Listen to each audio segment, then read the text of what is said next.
Hello and welcome to Soul Elevation, guiding your ascension to new heights. I'm your host, Kara Goodwin. Today is Friday, November 7th, and I want to talk about the state of humanity, the state of the world. I live in America, and I know that for me, it seems that things are changing very fast. And even though I'm focused on a spiritual perspective, I'm really trying to zero in, like, that's kind of how I notice the things around me. But it really seems that things are in a very rapid decline, if you ask me. If you're looking at things on the surface, there are a lot of ways that we can become worried about the state of the world.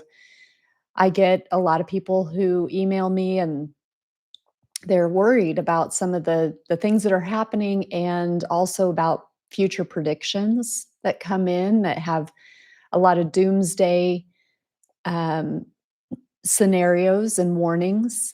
A lot of whistleblowers coming forth and saying that there are some really difficult times ahead.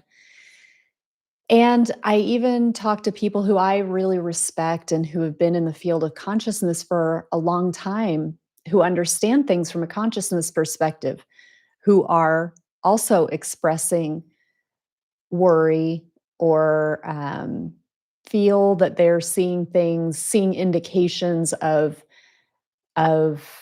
trouble, of a difficult road ahead. And so that,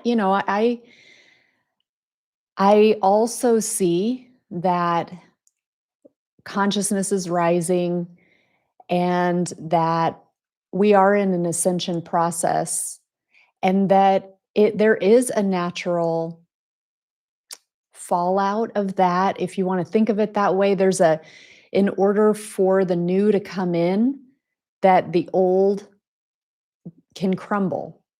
And there might be that time a little bit in between what was and what is coming, and something better and um, more beneficial for humanity. And that there might be a time in between those two things.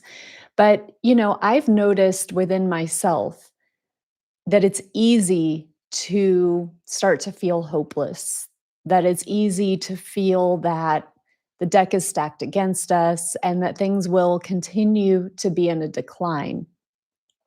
And so I wanted to let that be the topic for today because, like I say, I can feel that within myself. And I do have tools to help me to really zero in on a higher truth. And I want to share those with you because it's up to all of us to take control of our creation to the highest ability that we have.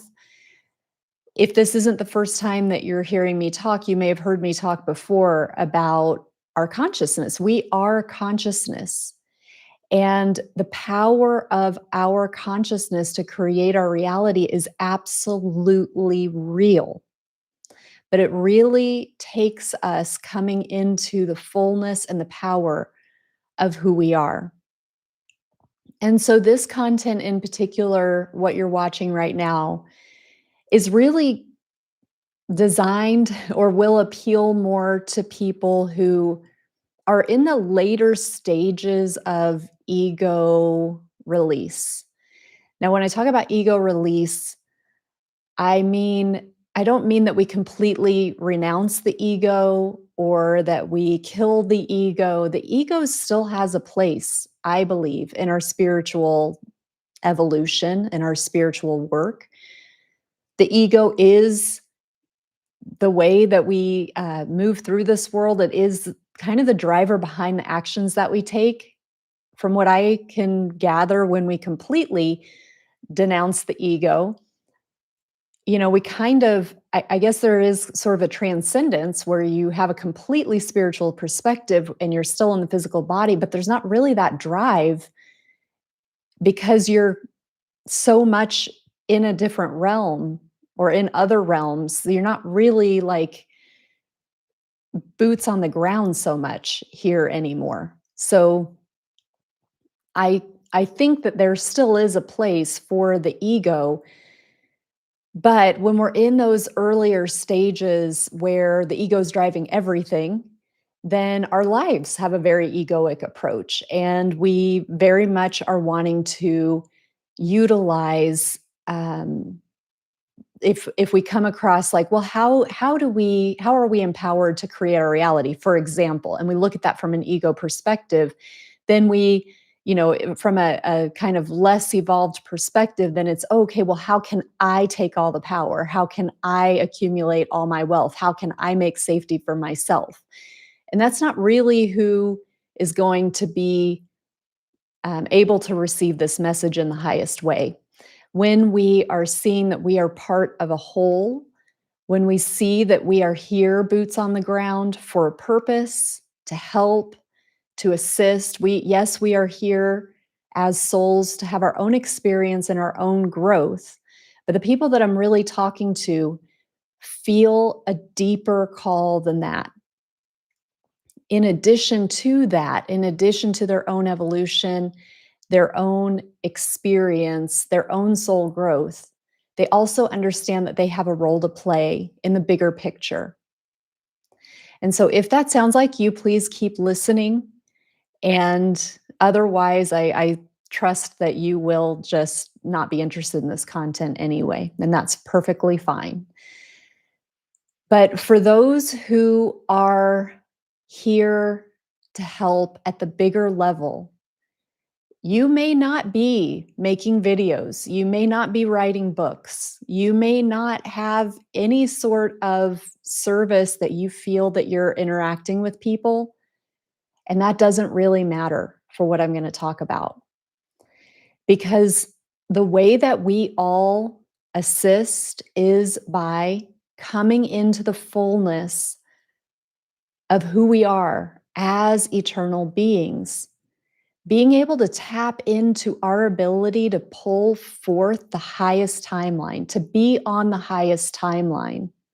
And that can feel very personal. For me, that is coming into a meditative state. Sometimes it's just when I'm going for a walk. I don't have to necessarily be in meditation, but it's using the energy and focus that I've cultivated over the years through my meditation practice. It's using my choice, my will, my again, my focus, and it is calling forth that we are free. And to me, freedom and sovereignty is critical. It's a critical component of our spiritual development. Our ability to stand in the fullness of who we are and to express ourselves in this human form, to express who we are without being censored, without being, um, you know, restricted, is critical. To be able to express ourselves as the eternal, divine energy that we are, that is a critical component of of divine creativity, of divine order and divine law. And everything from there kind of falls into place. So to me, the kind of core, fundamental cornerstone is that we are free. And so for me, taking the time regularly to use my energy and my focus, and for different people, this will look different ways. Some people will want to repeat, we are free, we are free, we are free, but feeling really focused with that, or you might picture it. If you can come into the feeling of freedom, that's I think that that's a critical component, getting into the feeling nature of it. There's gratitude that comes in there. And it's understanding that the more we can hold that, the more we can really get ourselves into that feeling, into that vision, into the reality of true freedom. And this is not political. I'm talking about soul freedom, the freedom to express ourselves and embody ourselves as spirit in human form, in all the ways, with no restrictions within our lives, of being able to live that way, to live as in accordance with the highest truth of who we are. And so it's coming into that feeling, into that vision, into that intention, and then holding it and being relaxed in it, but then knowing that if we can hold it, the more we can hold it, we will draw energy that matches that, and it amplifies it. It creates more of that energy. And this is where the real power comes, because it's very easy for us to look at what's happening in the world and to immediately draw the conclusion that the way that we fix things is through the voting process. And I have to be careful about the words that I choose to say things, because there's a lot of there's a lot of watching that's happening. There's a lot of automatic watching. So if my words don't seem as to the point as what you would appreciate, please know that I'm trying to dance around things so that I don't trigger. Well, trigger actually is one of the words that you don't is one of the words that makes that happen, but it's to try to dance around things so that I can still convey the meaning of what I'm saying, but also stay um, in a more neutral space so that the things that I say can reach you. And so let me get back on track here. So it's easy for us in these times to think, well, what the way that we affect change is by affecting who is running the government, for example. And this is us, that mindset is us saying that somebody's going to come from outside and save us. And that is not the direct route to how we bring forth change. This is not going to happen outside of you. Yes, there will be components that will come in that reflect the energy of the collective. It's inverse of how we are used to thinking about change happening. It's easy for our human rational minds to think, we're gonna bring in the candidates who are going to be different than the ones who are there now, who are running things now. And through that process, they will come in and they will fix things. They will get us out of this. We will no longer owe money to other countries. We will no longer be supporting things in other countries that I don't believe in. We will no longer have force within our own country that's coming into the cities and being forceful with things that we don't agree with. Now, if you are, I want to say this gently and respectfully, because I really have a lot of understanding for somebody who's in this place. But there were a lot of people who were happy with the results of the last vote that we had that created the power dynamics that we have today, in terms of the main person who is in charge of America, so to speak. And a lot of those people who voted in that way love freedom. And they were sold a promise that their freedom was going to come because they were going to put this person in the house and they were going to clean things up. They were going to expose the nefarious people behind the scenes. They were going to put them in jail. They were going to clean things up. And there are a lot of people who still think, even against all of the evidence that we have, all of the actions that have been taken, particularly the forceful actions within different cities against our citizens and against humanity, who believe that, who still believe what they were sold, even when there is complete evidence to the contrary. So, one of the main things is a certain list that was supposed to be exposed. That was one of the promises that were made, that the names on this list would be exposed and that would be a priority.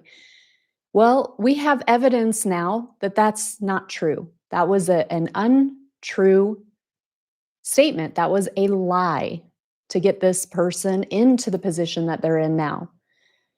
We have an overuse of our military force, even in our own country, against our cities. That is not freedom. You are not being led to freedom. So there comes a point where we have to look at what is happening and we have to admit that the solution is not happening through those promises. Those promises are being broken.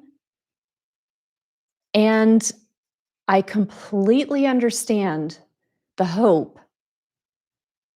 We didn't have good choices. It was like trying to pick between two stale cupcakes at the end of a bake sale, and they're the only two options, and they're smushed and they're stale, and you have to buy one because it's, for a cause that you believe in. That's a situation that we were in. And so I'm not blaming anybody for believing and for desiring the promises that were made. But if you're still believing that there is some sort of advanced chess game happening, you really need to look at what is happening with clear vision and with humility, and get that ego, let that ego step aside, let yourself look at things from a higher perspective, from a more neutral perspective, and be honest with yourself about what really is happening. And that change is not coming the way that we were promised, the way that I had hoped. I mean, I really hoped that, even though I could not see how the promises that were being made could be true, just based on who was saying them, the history of that person, the fact that they are entrenched in the system, that they're and benefit greatly from the system that they're claiming that they're going to fix, didn't add up. But I had hoped that I was wrong. And I ask for you, if you are still thinking that there is some sort of advanced chess game happening, please look with fresh eyes. Break down the ego. Let yourself see it from a different perspective and really be real. Know that there could possibly be a psychological attempt at a mass scale to manipulate people who wanted those promises. And it's at any point in time, you can make a new choice. And I'm not saying that it means flipping parties, because I don't see a good solution coming from either side right now. And that's why I emphasize the importance of doing this work from within, doing it energetically, that is where your power is. Even if there was one candidate who looked true and like they were going to really carve the pathway forward, the impact that we have as civilians to cast one vote for somebody and to change the minds of the people in our world, it's it's still a minuscule amount of power that we have as one person. And so that's a lot of energy, a lot of heartache, a lot of discord that you're asking for if you want to go out there and try to change, try to put all of your energy behind one person that you really believe is going to fix it from a government perspective.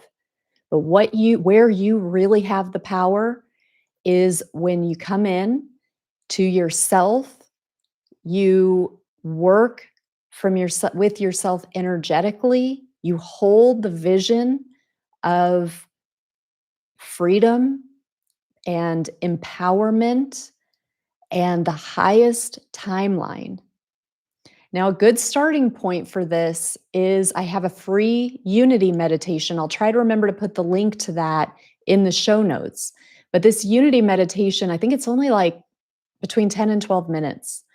And it will help you to get yourself into that meditative state and to get yourself focused on unity and get yourself energetically aligned with other beings who are praying for the highest outcome and who are uniting and wanting to pull forth the highest timeline.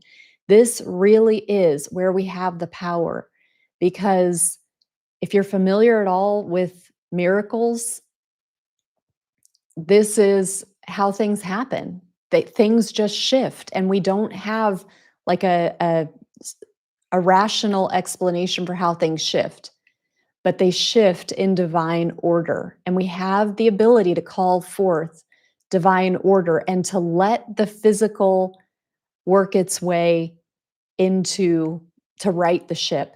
And it's not to say that we completely remove ourselves from the material world or the things that we can do on the material level. I know for me, I'm going to be paying a lot of attention in the primaries. I think the primaries are going to be really, really critical for us to be watching who is it that we can bring in that we can vote on later. Because if you're not paying attention in the primaries, which I typically haven't done, but then you're kind of left with those stale cupcakes in the big game. And it's like, well, I don't really like what I'm seeing with either of these. But if we're paying more attention in the primaries, then we can set ourselves up for better choices potentially. But it depends who comes forward and throws their hat in and how much information we can find about them.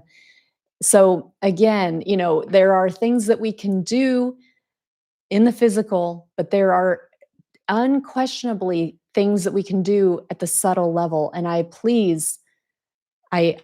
implore you to please explore this if you feel the call to help at a bigger level than your own individual life experience. So, speaking of miracles, I do have the Miracle Summit coming up on December 6th. I hope that you will join. I've got 9 incredible speakers: Amanda Romania, Rachel Chamness, who I just released her episode yesterday. You'll love it. Cheryl Page, uh, Eva Mueller. There are lots of different beautiful, amazing people, and we're going to talk about miracles. We're going to talk about shifting consciousness. And more than that, we're going to be building that energy so that you can come in and experience that energy and be part of that energy, contribute to it, receive, and then let that ripple out throughout the holidays and beyond. So I'll try to remember also to put the link to that in there in the show notes, but you can find that on karagoodwin.com. I thank you so much for being here, for everything that you're doing to help to advance humanity. And I bless you. Thank you so much.